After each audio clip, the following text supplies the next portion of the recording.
কখন কখন মৃত্যু হবে এটা আল্লাহ বলে নাই। আল্লাহ ভালো জানেন আমার আপনার হায়াত আল্লাহ কতদিন দিয়েছেন।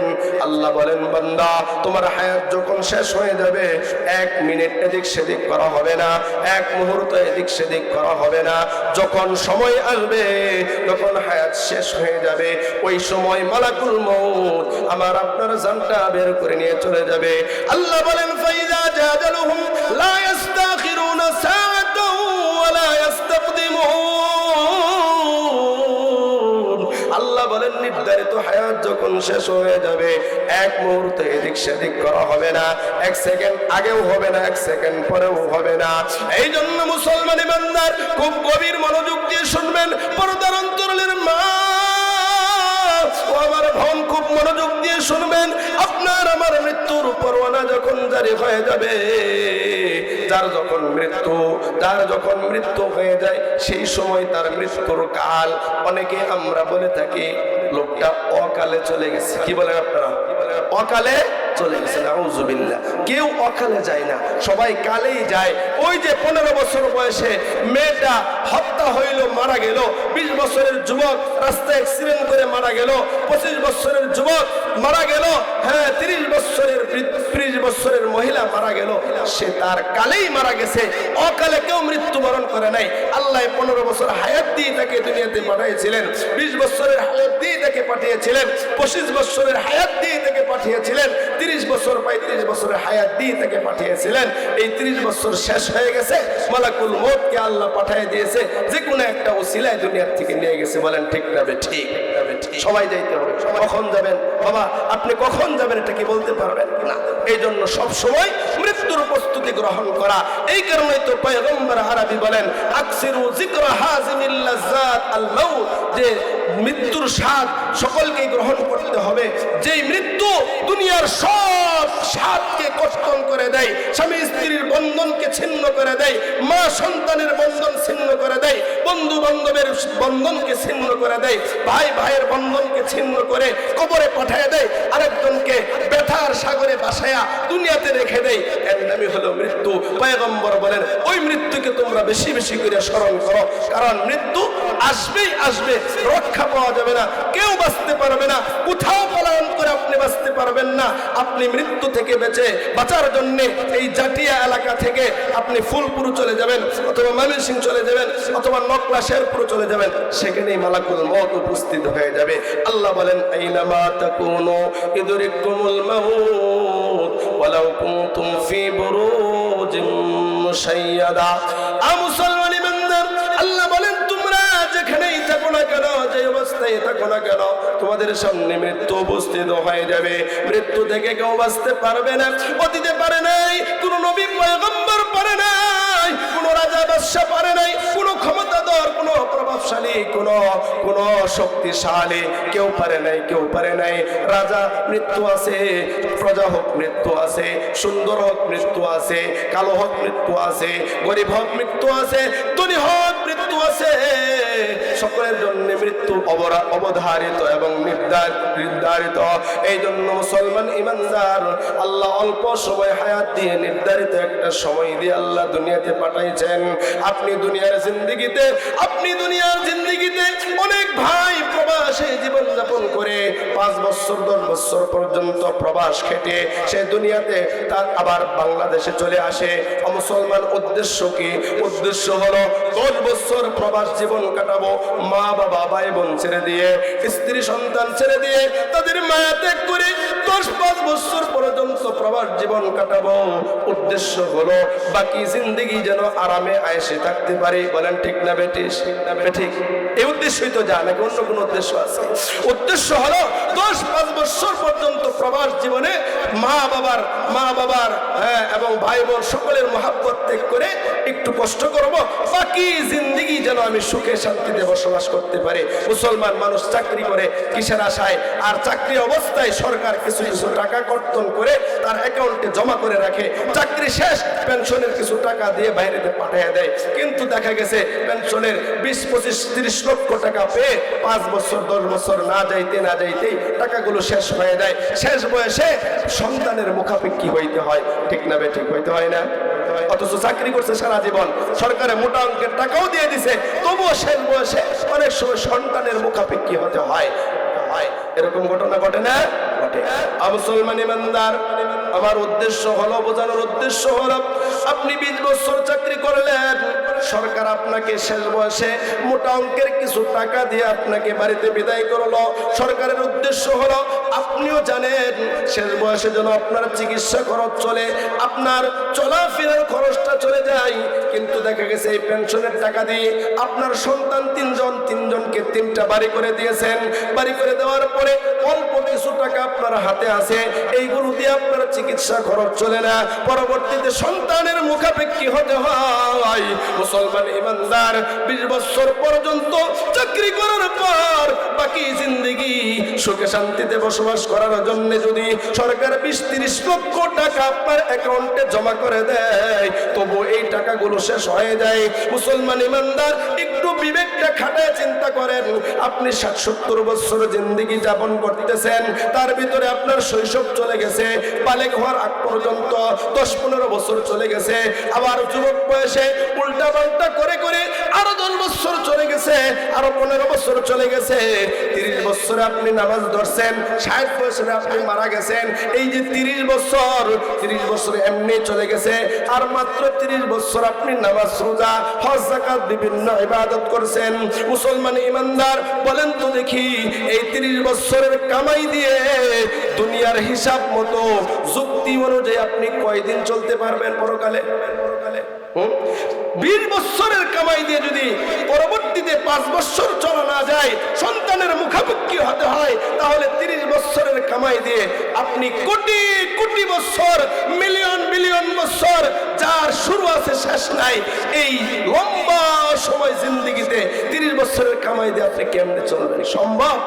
বলেন সম্ভব? কথা বলেন সম্ভব? কিন্তু আল্লাহ আপনার আমার প্রতি দয়া করে, মায়া করে, আল্লাহ তাআলা ভালোবেসে এই অল্প পুঁজিকেই সংগ্রহ করে, এই অল্প পুঁজিকেই উসিলা করিয়া আল্লাহ তাআলা অনন্ত অসীম কালের জন্য আমার আপনার জন্য আল্লাহ জান্নাতের মালিকানা বানায় দান করবেন। বলেন না সুবহানাল্লাহ। ইবাদত বন্দেগী দিয়ে আল্লাহর সামনে যদি বলেন, আল্লাহ এত বছরের ইবাদত নেও, বিনিময়ে জান্নাত দাও, বলেন সম্ভব? নিয়ে আল্লাহর সামনে দাঁড়াবে, আল্লাহ বলেন, বান্দা তুমি কি চাও? তোমার ধারণা কি? আল্লাহ 500 বছরের ইবাদত আনছে, জান্নাতে তো যেতেই হবে, যেতেই পারবো, কোনো সমস্যা নাই। আল্লাহ বলবেন, না বান্দা আমি তোমাকে দয়া করে জান্নাত দিলাম। বান্দা বলবে, না দয়া করে জান্নাত দিবা, তাহলে আমার 500 বছরের ইবাদত গেল কই? লম্বা চড়া কথা, শেষ পর্যন্ত আল্লাহ তাকে জাহান্নামের ফয়সালা করবেন। কারণ আল্লাহ যে নিয়ামত গুলো দিয়েছেন, একটা নিয়ামত, চোখের নিয়ামতের হিসাব করা হবে, দেখবে 500 বছরের ইবাদত এক সাইডে, চোখের নিয়ামত এক সাইডে, চোখের নিয়ামতের পাল্লা ভারী। বলেন সুবহানাল্লাহ। আল্লাহ বলেন, বান্দা তুমি 500 বছরের ইবাদতের দাবিদার, অথচ তোমাকে একটা কত নিয়ামত দিয়েছি, একটা নিয়ামত হিসাব করলাম, একটা নিয়ামত এই 500 বছরের তুলনায় কিচ্ছু না। বান্দা অন্য যে নিয়ামত গুলো দিয়েছি, কত বছর হায়াত দিয়েছিলাম, আরো কত কিছু খাবার দিয়েছিলাম, ফল খাইছো, আনার ফল খাইছো, কত টন পানি খাইছো, কত শ্বাস প্রশ্বাস গ্রহণ করেছো, বান্দা এইগুলো কি দিয়ে ক্রয় করবা? চোখের নিয়ামতেই তো 500 বছরের হায়াত শেষ হয়ে গেছে। তখন আল্লাহ, বান্দা বলবে, আল্লাহ বুঝতে পারছি আপনার দয়া ছাড়া উপায় নাই। আল্লাহ বলবেন, বান্দা আমি দয়া করে তোমাকে জান্নাত দিয়ে দিলাম। বলেন না সুবহানাল্লাহ। এই জন্য মুসলমান ইমানদার, আল্লাহর জান্নাত পেতে হলে আল্লাহর সন্তুষ্টি অর্জন করতে হবে, আল্লাহর রহমত লাগবে। আল্লাহর রহমত কখন হবে? আপনি আমি যদি আল্লাহর দিক নির্দেশনা অনুযায়ী চলতে পারি, আল্লাহর বিধিবিধানগুলো পালন করতে পারি। মুসলমান ইমানদার, আপনি যে অফিসের ভিতরে চাকরি করেন, ওই অফিসের বসকে যদি আপনি খুশি করতে পারেন, আপনার বেতন বোনাস, আপনার বেতন ভাতা, ছুটি ছাটা এবং অন্যান্য সুবিধাগুলো আপনার জন্য সুবিধা হয়ে যায়। আর যদি বসের সঙ্গে আপনার খারাপ সম্পর্ক থাকে, খারাপ রিলেশন থাকে, আপনার ছুটি ছাটা নিয়া, আপনার বেতন ভাতা নিয়া, আপনার প্রমোশন নিয়া সমস্যা হবে কি হবে না? কি বলেন, হবে না? হবে। এই জন্য মুসলমান ইমানদার পরকালে অফুরন্ত না জানে আমাদের মালিক মহান আল্লাহ, দুনিয়ার মালিক আল্লাহ, পরকালের মালিক আল্লাহ, জান্নাতের মালিক আল্লাহ। আপনি আমি যদি আল্লাহকে সন্তুষ্ট করতে পারি, আল্লাহকে সন্তুষ্ট করতে পারি, দুনিয়ার বসকে সন্তুষ্ট রেখে কাজ অল্প করলেও পার পাওয়া যায়, আর মহান মালিক আল্লাহকেও যদি সন্তুষ্ট করি, সাধ্য মতো যতটুকুন কাজ করব, পয়গম্বর আরবি বলেন আখলিস দীনাকা ইয়াকফিকাল আমালু কালিল। বান্দা, তোমার নিয়ত যদি সহি থাকে, ঈমান যদি ভালো থাকে, ইখলাস যদি থাকে, ইখলাসের নিয়তে ইখলাস ওয়ালা আমল যদি বান্দা অল্প করতে পারো, এই অল্প আমলকে পুঁজি বানাইয়া আল্লাহ তাআলা কাল হাসরের ময়দানে নাজাতের ফয়সালা করবেন। বলেন না সুবহানাল্লাহ। এই জন্য মুসলমান ইমানদার, আল্লাহ বলেন তোমাদের প্রত্যেকের উচিত হলো পরকালীন জিন্দেগির জন্য তোমরা কি প্রেরণ করতেছো, কি পাঠাইতেছো। কবরের জিন্দেগি, কবরের ভিতরে কোনো সাথী নাই, কোনো বাতি নাই, কবর হলো অন্ধকার কবর। কবর প্রতিদিন ডাক দিয়ে বলেন আনা বাইতুল ওয়াহদা, আনা বাইতুদ দুদ, আনা বাইতুজ জুলমা।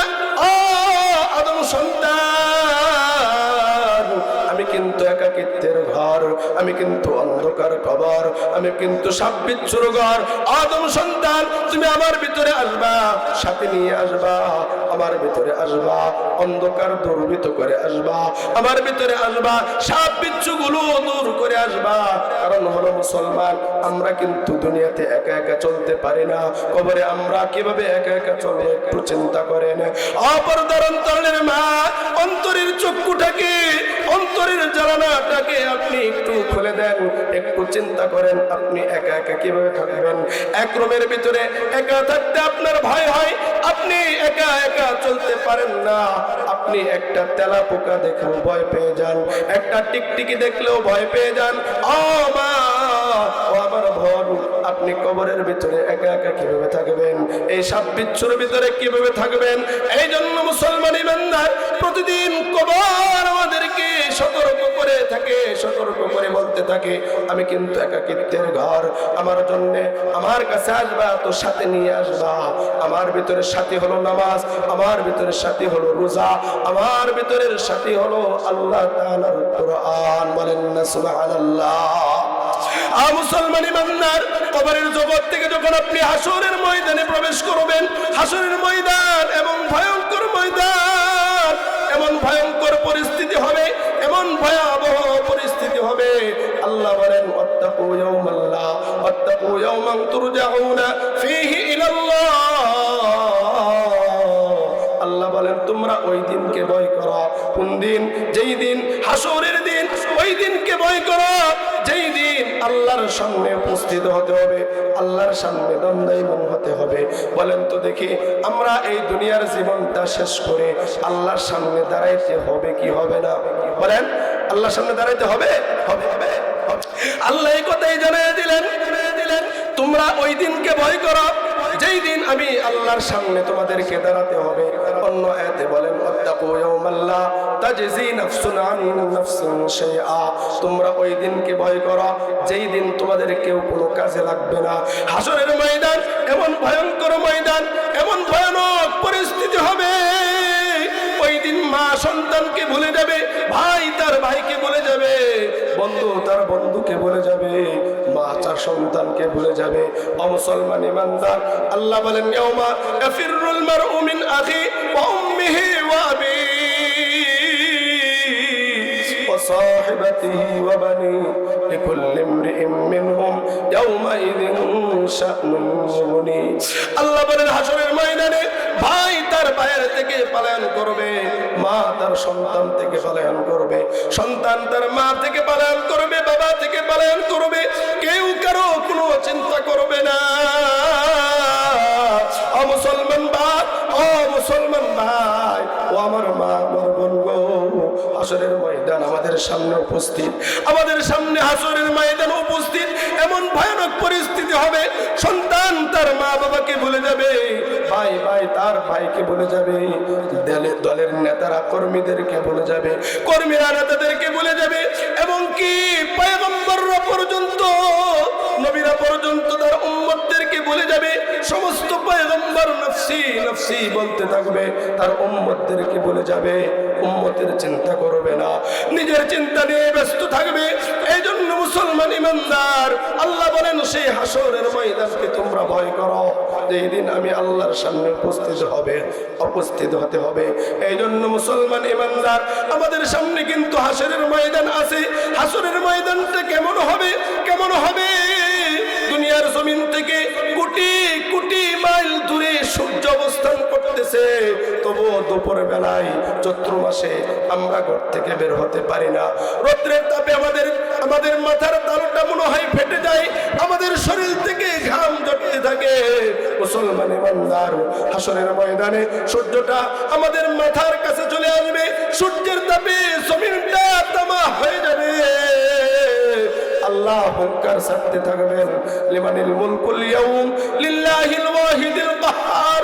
আল্লাহ ডাকতে থাকবেন, আইনাল মুলুক, আইনাল মুলুক, হে রাজা বাদশারা কোথায়? আইনাল জাব্বারুন, তোমরা শক্তিধরেরা কোথায়? আইনাল মুতাকাব্বিরুন, অহংকারীরা কোথায়? দুনিয়ার ভিতরে যারা অহংকার করতে, ক্ষমতার দাপট দেখাইতে, দুনিয়ার ভিতরে শক্তির বাড়াই করতে, দুনিয়ার ভিতরে সামান্য ক্ষমতার হয়ে বাদশারা পর্যন্ত কথা বলতে পারবে না। ও মুসলমান ইমানদার, এমন ভয়ানক পরিস্থিতি হবে। আল্লাহ তাআলা বলেন এমন পরিস্থিতি হবে যেই দিন মা তার সন্তানকে ভুলে যাবে, ভাই তার ভাইকে ভুলে যাবে, নবীরা পর্যন্ত নফসি নফসি বলতে থাকবে। ও মুসলমান ইমানদার, আল্লাহ তাআলা পরিশেষে আমাদের পয়গম্বর বিশ্বনবী রাহমাতুল লিল আলামিনের সুপারিশে বিচার কার্য শুরু করবেন। মানুষের আমলগুলো ওজন করা হবে, গুনাহগুলো ওজন করা হবে। আল্লাহ কোরআনুল কারীমের ভিতরে জানিয়ে দিয়েছেন, যার আমলনামা ভারী হয়ে যাবে, যার আমলনামা ভারী হয়ে যাবে, ঈমানের পাল্লা ভারী হবে, আমলের পাল্লা ভারী হয়ে যাবে, তারা জান্নাতে চলে যাবে। তাদের আমলের পাল্লা হালকা হবে, ঈমানের পাল্লা হালকা হয়ে যাবে, গুনার পাল্লা ভারী হয়ে যাবে, নাফরমানির পাল্লা ভারী হয়ে যাবে, তারা জাহান্নামে চলে যাবে। আল্লাহ এই কথাই বলতেছেন, সতর্ক করতেছেন। এমন ভয়ানক পরিস্থিতি কিন্তু তোমাদের সামনে আছে। আল্লাহ বলেন, ওয়াল তানজুরু নাফসুম মা কদ্দামাত লিগাদিন ওয়াত্তাকুল্লাহ। আল্লাহ বলেন তোমরা সেই দিনকে ভয় করো। আর আল্লাহ বলেন তোমাদের প্রত্যেকের উচিত হলো পরকালের জিন্দেগির জন্য তোমরা কি পাঠাইতেছো? গুনাহ পাঠাইতেছো। গুনাহ পাঠায়া আল্লাহকে অসন্তুষ্ট করে তোমরা কি জাহান্নামের পথ তোমরা সুগম করতেছো, নাকি নেক পাঠায়া গুনাহ আল্লাহ তাআলার আল্লাহর বিধানগুলো পালন করে সওয়াব কামাই করে আল্লাহকে সন্তুষ্ট করে আল্লাহর রহমত কামাই করে জান্নাতের রাস্তা আসান করতেছো? বান্দারে, তোমরা ওই দিকে একটু নজর করো, ওই দিকে একটু খেয়াল করো। আল্লাহ তাআলা আয়াতের ভিতরে এই কথাই জানিয়ে দিলেন। আল্লাহ তাআলা আয়াতের শেষ অংশে বলেন, ইন্নাল্লাহ খাবীরুম বিমা তা'মালুন। বান্দা, তোমরা কি করতেছো না করতেছো আমি আল্লাহ কিন্তু সম্মুখ অবগত, আমি কিন্তু সব কিছু জানি। বান্দা, তুমি কোন নিয়তে করতেছো, তুমি যে কাজটা করতেছো, এটাকে আমি আল্লাহকে সন্তুষ্ট করার জন্য করতেছো নাকি দুনিয়ার কোনো স্বার্থের জন্য করতেছো? ও বান্দা, আমি কিন্তু সব কিছুর খবর রাখি। এই জন্য মুহতারাম হাজিরিন, হুজুর চলে আসছে, গলার অবস্থাও ভালো না। আমি ভাবি নাই যে আজকে গলা এমন পর্যায়ে চলে যাবে।